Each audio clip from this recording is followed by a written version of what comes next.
You're listening to the Disruptive Franchise Podcast with Stacey, the podcast that celebrates innovation in franchising and peeks behind the curtain of failure, success, and the future of the franchise industry.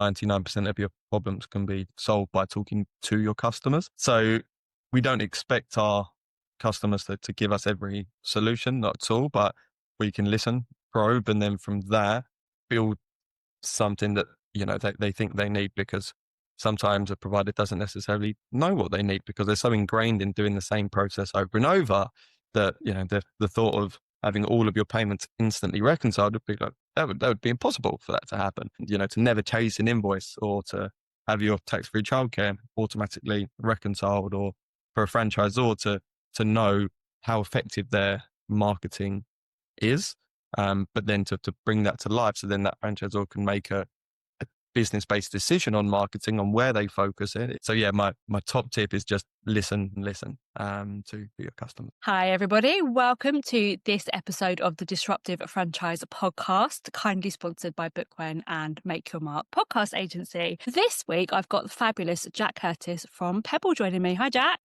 Hey Stacey, how are you doing? Yeah, really good, thank you. Thank you for coming on and having a chat with us. Most welcome. Thank you for having me. Pleasure. I will let you introduce yourself, so I'll hand over to you. Pebble were a sponsor at the 2024 Disruptive Franchise Awards, which is why we brought Jack on to have a chat about all things Pebble, disrupting the market. So yeah, Jack, tell us about Pebble and what you guys do. Cool. So yeah, what do Pebble do? Pebble have recently just been voted the number one education, straight in with a plug already, but we've just been voted the number one education tech company in the UK. So what does that mean? What does that entail? So our platform can facilitate the modern activity provider who will run typically across numerous different business types, like holiday camps, after school clubs, franchisees, franchisors, wraparound care. And a key reason to why we've seen that growth is we split our focus on what the organization looks at. So yes, we look at the experience that the children's activity provider actually has, but also the huge part and the very underlooked part in our industry is, what do the parents go through? What does the actual end user go through? What is that experience for them? So we really look on how can we optimize that and give an experience that almost doesn't even feel like you're booking. It's so quick and seamless that it's brilliant, you've done it, and you're on to the next thing without really realizing. So that's really our focus as an organization. And it's so important. I've got 3 kids myself and they book onto various different activities, and actually you don't want to have to linger and find the login and all the rest of it. You really just want to get in, get out, right? Yeah, especially because there is a lot of competition in our space, and we've noticed that a lot of customers aren't necessarily satisfied. So they'll have one software one year, the next software the next year, and then 2 or 3 years into that, you can always start to see the questions in the business owner's head of, no, am I going to have to make all of my parents sign up to another software? And when you've got 2 or 3 children, that could be 5 or 6 softwares. So yeah, it's the quick and seamless part of their experience is ultimately what comes and gets a provider to use Pebble quickly and then trust us. And then that's how we grow together from there. Yeah, that makes a lot of sense. So in terms of my relationship with Pebble, so at Daisy First Aid, obviously we spoke to you guys quite early on. And what was brilliant actually for us as a franchise was the access you could provide into like other industries. Mm-hmm. And I think for us, that was quite key for our franchisees, kind of tolerating us saying, hey, here's another thing to sign up to. Yeah. In terms of kind of that idea for Pebble, like, I don't know what point kind of you got involved or how it evolved, but like, tell me a little bit more, because you had an investor, didn't you, right at the start? That was kind of... Yeah, it's still that same investor as we've grown now throughout several rounds of funding. And the idea of Pebble started at fundamentally that what parents are experiencing, their way they can access care, is famously lags behind all other industries when it comes to technology. So that was the main pain point that we wanted to solve. And then from that, you could see it kind of split down into nursery providers, a marketplace. So parents were struggling to find classes. And then as that transitioned, had these conversations, and we kept listening and listening to what people want. And what we found was that the biggest problem was the booking management side of things. And that's really where we made an organizational shift, maybe 18 months ago to 2 years, to really focus on this. And we were seeing growth, but ever since we made that switch, it's where we've seen really impressive growth. And thankfully, the more customers that we get on now, the more conversations we can have, because that's the real crux of how we grow, is we listen to providers. And then from that, we bring on more, we solve more pain, and then it just snowballs, which is really what we're experiencing at the minute. I love that. And actually, to listen to that end user is so key, because actually a lot of the time with providers, I work with loads of different activity providers across what I do, and they don't have the time to put that in. So for you to be able to offer that back to them actually is so valuable, right? Yeah, and we've heard the other side of, they have put that information forward to other softwares, and maybe it doesn't get taken on as quickly. And then we have the really very lucky opportunity, and we'll have several conversations, and an organizer will say, I need, I really need this piece of software that will make my life a million times easier. And then we take that back, and then we think, oh, this could be useful for this provider and this provider and this provider. And then in, a couple of months' time, that idea is real life. And then that customer that was thinking, oh, Pebble is pretty good, they're listening, they now see it in real life. And that's where we are really creating these wonderful partnerships with organizations, because we listen, and that then shows a real side of care to it. Yeah, I think from what I see from the outside, is your approach to innovation as well is very fundamentally based on listening to experience, like you said, but also not being shy about, let's go and change things. So you've been very disruptive actually in the last few years, like watching you guys grow in that industry and making changes and bringing people along. How's it felt to be inside that?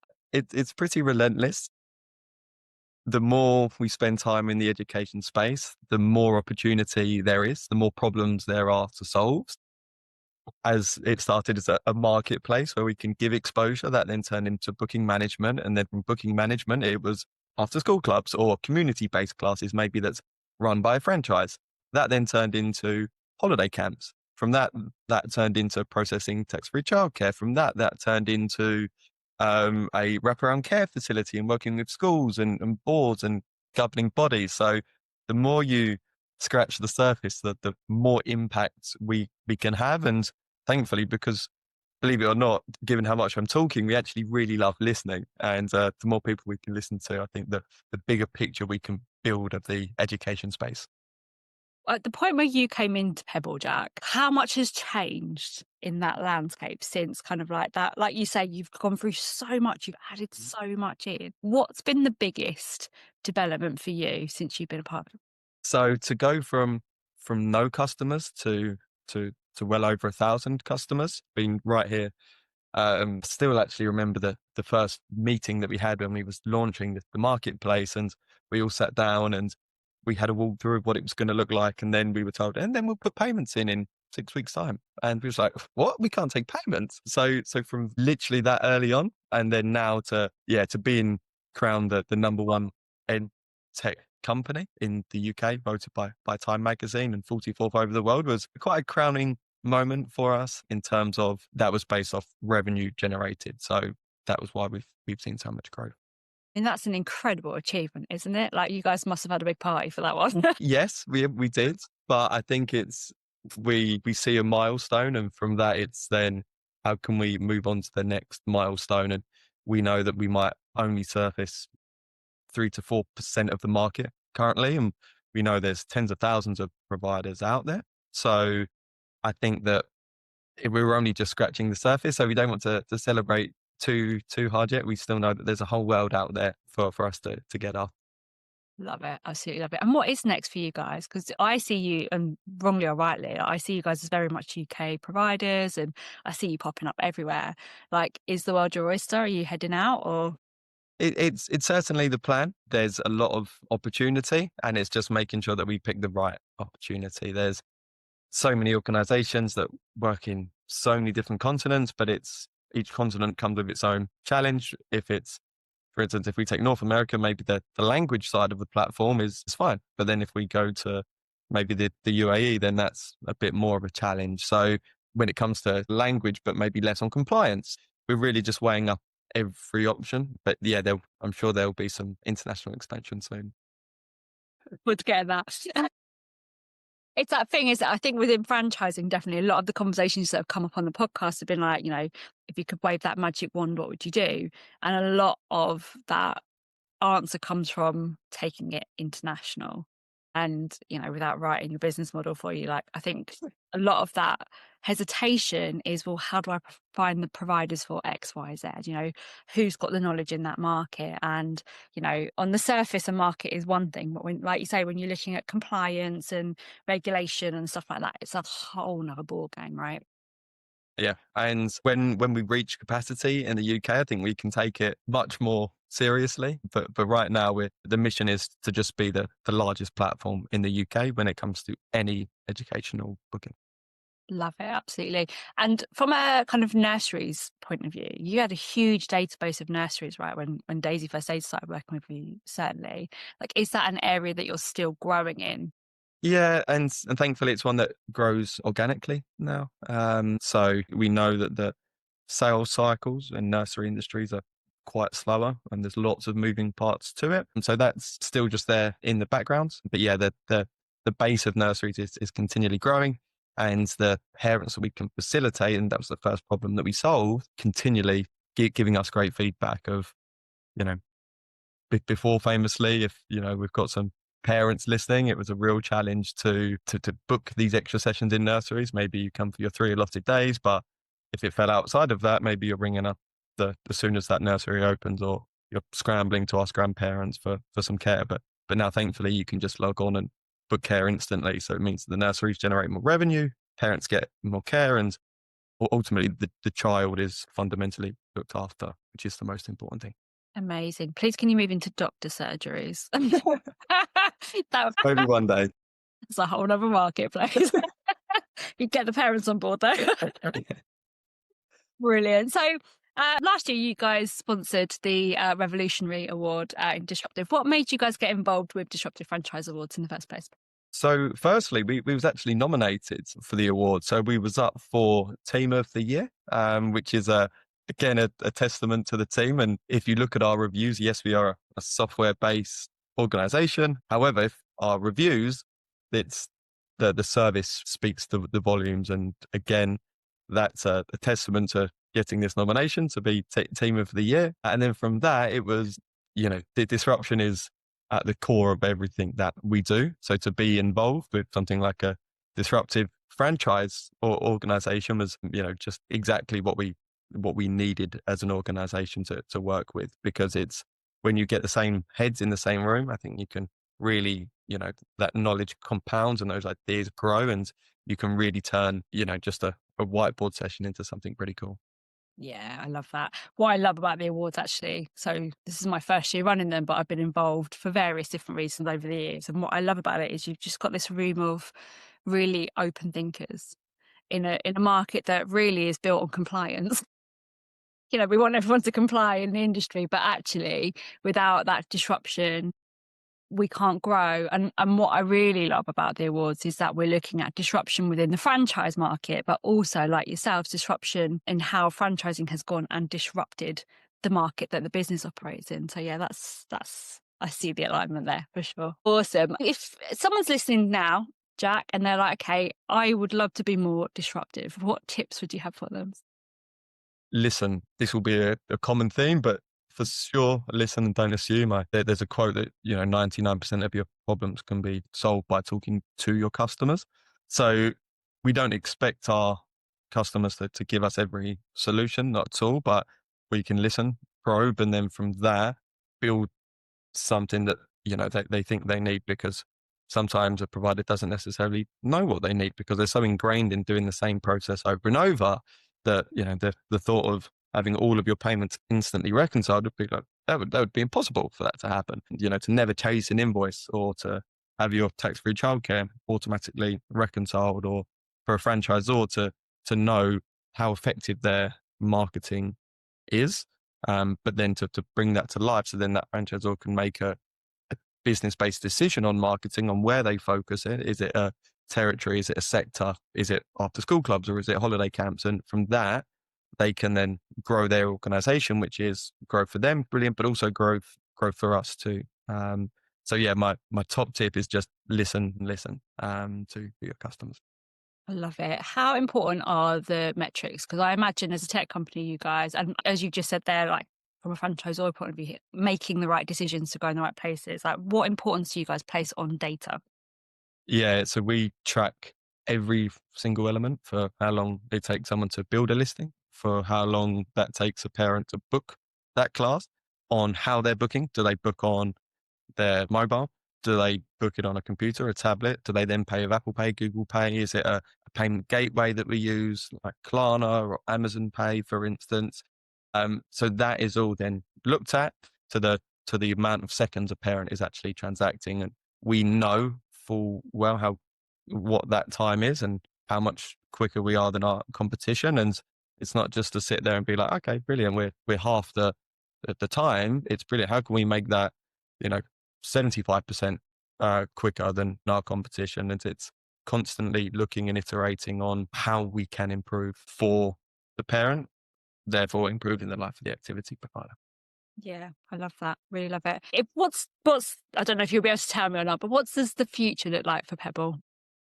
Our future is it's up to our providers. Again, I know that's a very cliche answer. We want to be the biggest and best platform in the UK for the short term. And right now, the amount of feedback we're getting, so we ask every single parent, goes through the Pebble booking flow.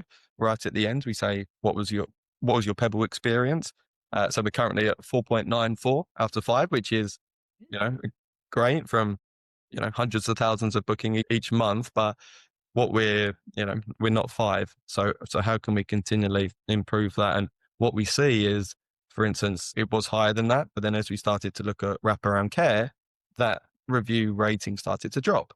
Okay, so then that means there's some unhappy parents. So we then have focus groups with parents monthly to understand what they want. Then we speak to then how do they want to book? How does that then translate into what the school will then be using? So all of that is like a big cycle of just listening, building, and then just, feeding that back and constantly iterating. Amazing. With so much listening and so much data and so much feedback, how do you decide what the priority is from a dev point of view? Again, just how many people have requested this. Our roadmap is only ever 4 to 6 months long, and it is never, ever, ever going to run out. We know that for a fact. Just when we think, we're making progress, we get, a ton more feedback. So we literally make it as easy as a parent can, as an activity provider on Pebble, can literally just click a button and request something. That then comes through to our product and engineering team.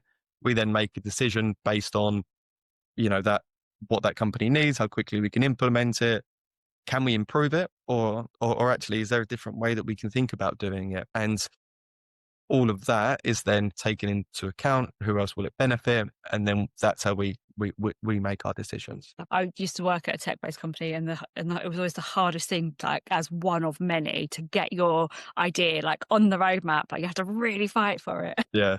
It's thankfully we get the same requests at the same time. People are experiencing the same thing. So a big one for us recently was people are spending so much money on marketing, but they didn't know how successful it was, because if you were using a specific booking widget on your website, that parent would come to your page and done, and it's you actually can't convert. So organizations, especially franchises, are spending sometimes thousands on marketing a month to have no ROI on what that is. And for us, that's a huge problem. And everyone we spoke to said, yeah, well, no one's been able to do that.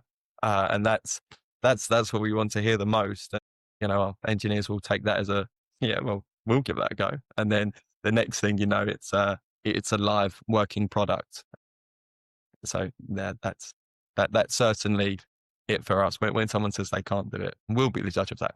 think that's the core of disruption, isn't it? Like wanting to be that one that solves the problem because nobody else can. Like I find that when someone tells me you can't do that, like I'm going to do it because you told me I can't do it, right? Yeah, exactly. The burn inside you that just drives you to just find that thing, whatever that thing is. I love from a tech point of view that you just build it, right? Because you've got that expertise and you just go, right, okay, well now we know how to do it. We just build it out. Yeah, and I think that's just one thing we're really experiencing now is as we work with, and we've had some very large contracts come through quite recently for nationwide organizations that will be working with us. And for us, it was a case of this organization said we need all of these features. And unfortunately, sometimes we actually can't say yes to them. It's impossible. But what we do is we create such a great relationship with these customers that actually they're willing to join us with even 50% of it because they saw Pebble a year ago. Now they've seen it 6 months ago. And now, the last few weeks, and what they can see is our mission. And that's what people necessarily buy into. And that's the care that they can feel with their organization, that we've said, maybe now's not the right time for Pebble. But then they come back and say, no, please, no, it definitely is the right time for Pebble. So it's very lucky to be in that position, and definitely a testament to the team we've got. But yeah, it's that constant learning, and we can't just do everything. It's good to have that with or without you energy though, isn't it? In terms of like you provide such a great service and you're so dedicated and you are like your growth has been rapid over the years. So to be able to be like, yeah, maybe now's not for you just makes people want it even more because Yeah, they don't like being start saying it to everyone, I think.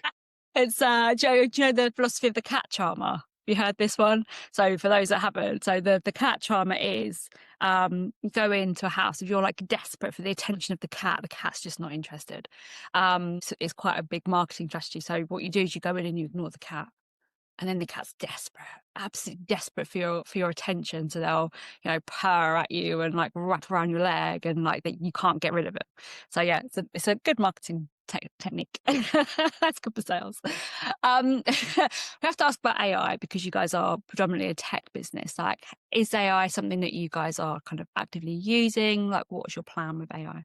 Yes, we have several softwares within AI that are fundamental to how we listen to customers. And so from every phone call that takes place, we then analyze it to really understand what people want, what triggers they want. From every demo call that we have, that's then plotted and tracked, all of that is then fed back and written up to the how does AI then interact with our customers. And we've got a support agent now that we've named Mia, which is my intelligent assistant, who's an AI bot that lives within the platform, and it's amazing. They sometimes know Pebble far better than I do, with all of the feedback they can give, and it's constant. It's there all the time, and it works with us. And we recently done some CSAT scores, and most of the time people actually didn't realize they was speaking to AI, which again is a very amazing thing to show how far that's come. Where it will go in the future, I think, because there's a lot of software right now, it's picking maybe the best one. There's so many mapping tools that can allow for a franchisor to make business-based decisions on territory growth and so on. So how can we get that into our platform? The list is really endless of how we can get AI into our platform, but we don't want to just pick an AI software just because it's a bit of a buzzword at the minute. We need to pick the right one that's right for us and right for our customers too.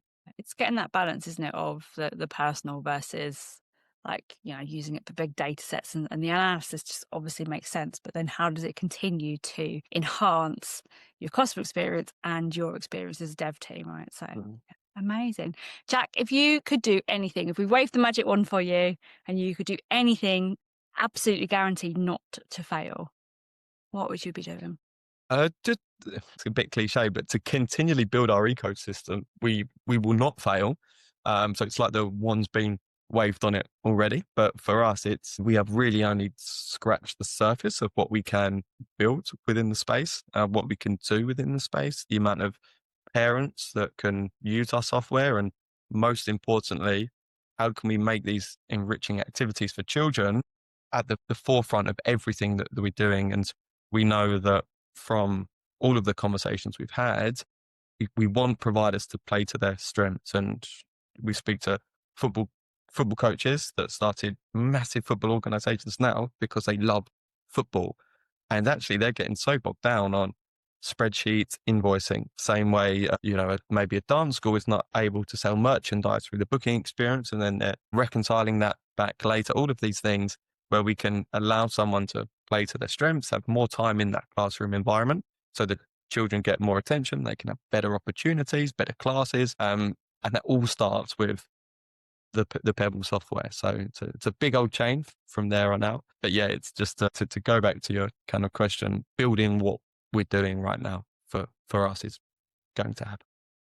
I love that. I really do. And I think it's such a key driver in business success, because I think the question's quite a loaded question. Of course it is. But actually, without failure, you're not going to learn. But equally, it's looking at failure from a point of view, well, failure ultimately is to not be able to do something. And you know that actually everything that you try, you're going to do. There might be deviation on the way, right? But actually, we have got products wrong for sure, where again, it's maybe we thought we'll have a first discussion. Oh yeah, this customer definitely wants that. We then, can just assume. And then actually it's, oh, well, actually I didn't want that. Or another customer says, I think we could do it that way. So it's not to say that everything we've built has been absolutely perfect. And we know that each feature that we build is not the final product. There's so many things, frustratingly for me, that get missed out. So engineering, if you're listening, stop missing those things out. But yeah, for us, it's definitely that. Yeah. what is it about the culture within Pebble that allows that? I think you get so many different reasons for why Pebble exists at Pebble. You've got so many parents, for instance, that at Pebble that are just so sick and tired of using a million different softwares to book classes, and it's a terrible experience. You've got more maybe personal stories of my younger sisters. I've played football my whole life, joined 1,000 football clubs around the corner, but for someone that maybe, isn't necessarily so sporty, that they really want to study art and so on, that the only time that they were looking at art and studying art was for 2 hours a week in a classroom. And now how can we make these classes and clubs accessible? And I know that, my parents would have booked those classes in a heartbeat if they knew they existed. And so it's about creating that and having so many different people bought in on so many different reasons, all with the same end goal of we just want to create this software for the industry, because we know that, famously education does lag a little bit behind, and there's no reason for it to anymore. Yeah, I love that, Jack. Really do. It's such an important mission as well. And in franchising, we always come back to the why is the impact. Not many people franchise a business because they want to make millions of pounds. They franchise because they want a bigger impact. And that, to me, from our conversation, seems exactly like that's where you guys are at with Pebble as well. So well done. Anyone listening that is thinking, right, okay, I need to speak to Pebble, how do they contact you? Yeah, head to the website and there's a couple of different options. You can book straight into chat with somebody in the team, or you can get a trial account and we can send you some login details and you can really experience Pebble for yourself. If you do go down that route, we will want feedback on how it looks and how it works. So that's certainly something to be prepared for, because as we grow, we know that with human capital, there's going to need to be an element of people coming in and self-serving themselves. And we see a lot, for instance, of our inbound traffic that comes in. A lot of people are doing that Friday evening, Saturday evening, Sunday evening, and we need that functionality where they can come in and build their class now. And if we're around, we can have someone, like last week, we had about 10 new customers that came to Pebble that week, signed up that week, and then process bookings that week. So it can be so quick and so rapid. And it's usually within the day, because everyone expects for this to be such a long, arduous task. And then maybe say, well, we can do it today if you want. Yeah, all right. Not like that's going to happen. And I think that comes into our kind of value proposition. And then the reason we price ourselves so effectively in the market is because we know that the more people that use us, the more feedback that we can get. We want to be the biggest and the most expensive tool, but right now we could sell our product for a higher rate. However, we need more people coming in and using us and giving us feedback to grow. So that's again I always think the surprising part at the end, where it's almost half the price of our competition. And it's sometimes it's like, yeah, come on, like what's the catch here? But thankfully there's no catch, and people absolutely love us. But yeah, that's something for us to look at in the future. Love it. Thanks, Jack. We'll put the link to your website in the show notes as well, so that you'll be able to go there and just click and find you guys. Thoroughly enjoyed chatting with you. It's been so insightful to see what goes on behind the scenes at Pebble. So thank you. There you go. If anybody's listening, we're all ears. So yeah, come on over. Brilliant. Jack, thank you so much. That's it for this week. I will see you on the podcast next week. Yeah, see you, Stacey. Bye-bye. Bye. Before we finish up today, I'd love to just thank our podcast sponsors, Book When and Make Your Mark Podcast Agency, without whom this episode wouldn't have been possible. You can find more information on both amazing companies in the show notes. If you've enjoyed listening to today's episode, please also make sure that you hit the subscribe button, and I would absolutely love it if you left a review too. See you next time.